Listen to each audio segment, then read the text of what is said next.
Today we're going to fly from Stellenbosch Airport to Cape Town Airport. We're going to head off in a southerly direction and fly over False Bay, then turn right over Mitchell's Plain, and then we're going to fly a DME Arc and an ILS landing in IFR conditions. Even though this is a published DME Arc and we could load it into the GPS and fly it like that, that's too easy. You could be asked at any stage to fly an unpublished DME Arc, and you need to know how to do it using green needles. So we will fly into the CTV VOR and we'll head off on the 052 radial. We'll then make a standard turn and we'll head along this 13.9 nautical mile DME from the CTV VOR. We'll then lock on to runway 19 and do an ILS landing. The ILS is a 3.2 degree glide scope starting at 3,000 feet above sea level. Our minimums are 347 feet, which is 200 feet above the runway. Our missed approach is to fly to 4,500 feet on runway heading and then hold at D4.5 from the CTV VOR. So here we are in MSFS, and I'm going to import the flight from SimBrief. So I have this flight saved and I'm going to load it into the G1000 directly from SimBrief. So let's check the flight. You can see Stellenbosch and Cape Town Airport. We're going to take off at runway 19 and land on runway 19. So let's generate the flight and then load it into the Cessna.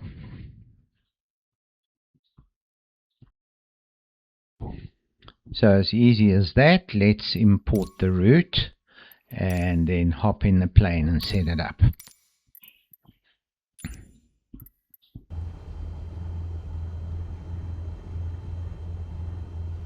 Always a good idea to center your heading bug, and then we are going to enter the Cape Town CTV VOR on frequency 115.7 in nav 1 and nav 2, and then on standby in nav 1 we are going to put the ILS frequency KSR, which is 109.1. Our cruise altitude is 3,000 feet, so let's set that now, and then we will set up the autopilot to climb using vertical speed at 600 feet per minute. Let's set the autopilot to heading mode and arm the GPS.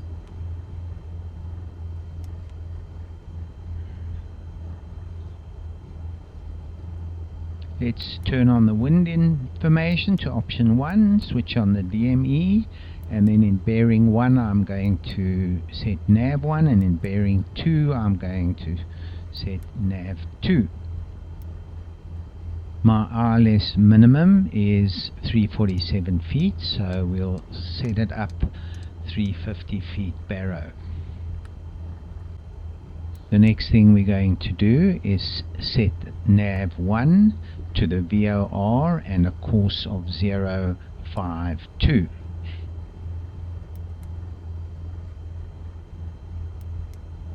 Let's check the flight plan, and we're going to load the ILS into the GPS. We don't actually need it because we are flying using the VOR, but it'll give us a situational awareness.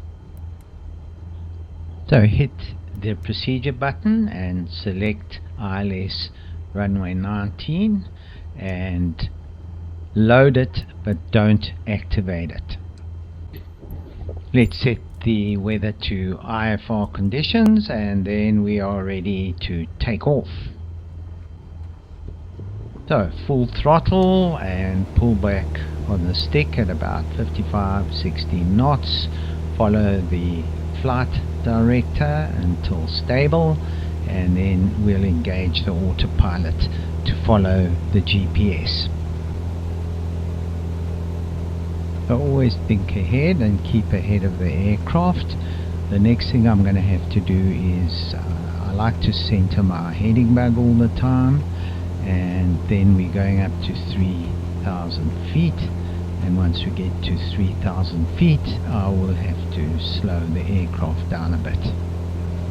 It's looking pretty miserable out there, so there's no real point in looking outside the aircraft, so let's concentrate on inside the aircraft.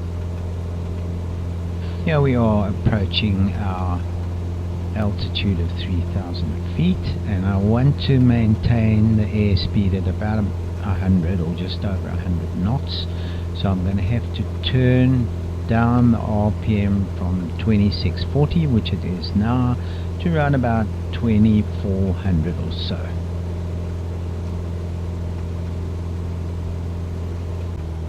So I'm going to stabilize the speed, and I'm just going to let the GPS make the right hand turn and head towards the CTV VOR. So here we are making that turn. I'm going to let the GPS stabilize on the course to the VOR, and once stabilized I will put the aircraft into heading mode and then arm nav 1 to follow the VOR course of 052. So now we're stable on that course, and I'm going to put it into heading mode. Just make sure your heading bug is in the right place before you do that. Hit CDI, check that the course is 052, which it is. Then I will hit the nav button, which will arm the VOR autopilot.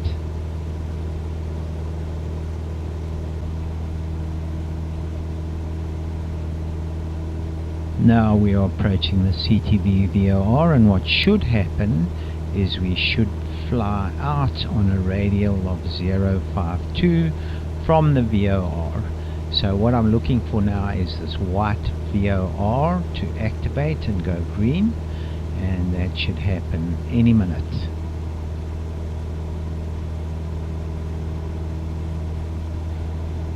So there it goes. We should turn onto the 052 radial and head out for 12 DME, after which we're going to turn left using a standard turn onto the 13.9 DME arc. Turn is going to be using the heading bug, and it will be on about a 322 heading. So I'm going to put my heading bug there now, so that all I have to do is hit heading mode when I want to turn.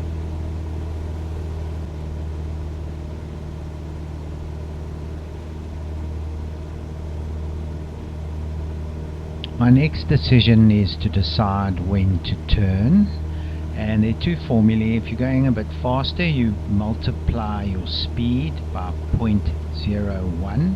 0.01 times 100 knots is 1 nautical mile before the 13.9 DME. Other formula is you divide your speed by 200, which would then make it 0.5 nautical miles from 13.9. So I'm going to turn somewhere in between those two figures.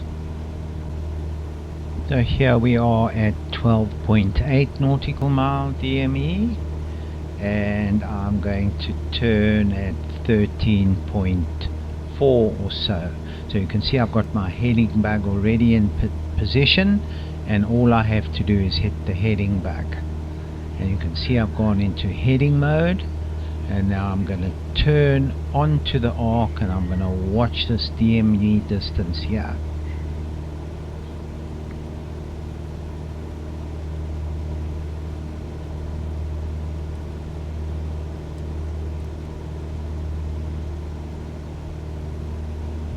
So we've come out slightly inside the arc, which is better than being outside the arc. I'm now going to twist the course needle and fly through each radial and keep my distance as close to 13.9 as I can. It's 13.6 now, so I don't have to do anything. I can just probably fly into the 13.9 mark, or I might have to move the heading bug slightly to the right. Now you can see I'm flying through the 40 radial, and I'll wait for it to be behind me before I twist the course knob again and then fly through the next radial. Once I pass the 20 radial, when the green needle hits 20, I will turn in towards the airport and intercept the ILS. You can see the green needle is pointing towards the 40 radial, and I'm waiting for it to get to the 20 radial before I turn in towards the airport. All the time I'm watching the DME reading, which is now 13.8, which is acceptable. Now it's gone to 13.9. 0.1 either side is okay. I've twisted the course needle to the 30 radial, and now we're going to fly through it. Also, the other indicator is keep this little blue bearing pointer just below your left wing, and you shouldn't be too far out. Right, we've just about reached the 20, so I'll put it back into heading mode, and we are turning left to intercept the ILS. So here we go, turning left and heading towards the ILS. I've switched my frequency to the ILS frequency, and I've hit nav to arm the localizer. So now I'm going to wait for the aircraft to intercept the localizer and get on course.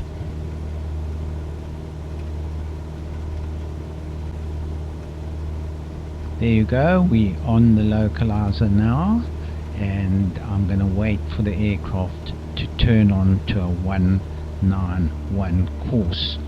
I'm going to start pulling out my flaps. I'm going flaps 1, which will slow me down a bit.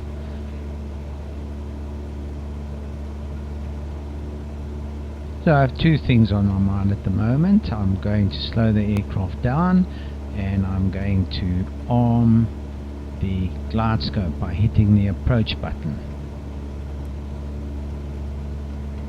You can see the white GS has appeared, and the little G and diamond have also appeared, and gradually I will fly into the glide scope. I'm now on flaps 3, and I'm going to stabilize the aircraft on flaps 3 before I start descending.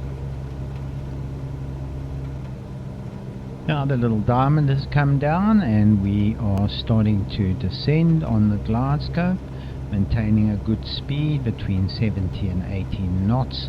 Still nothing much to see. The green lock indicates that lateral navigation is taken care of, and the green GS means that vertical navigation is taken care of.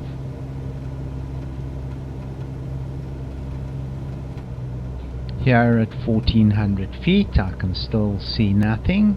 The speed is good at 76 knots, and I am reminding myself that my minimums are 350, which is 200 feet above the runway. At 800 feet, peering out the window, I can just see the lights of the runway, so the landing is on. My minimums are 350, so I can see the runway well above minimums.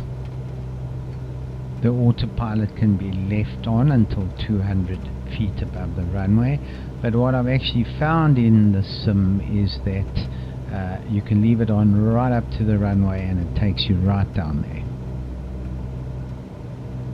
So I'm nice and stable, and as we cross the threshold I will turn the power to idle, and I'll start lifting the nose slightly, ever so gently, to put the plane down on its back wheels first.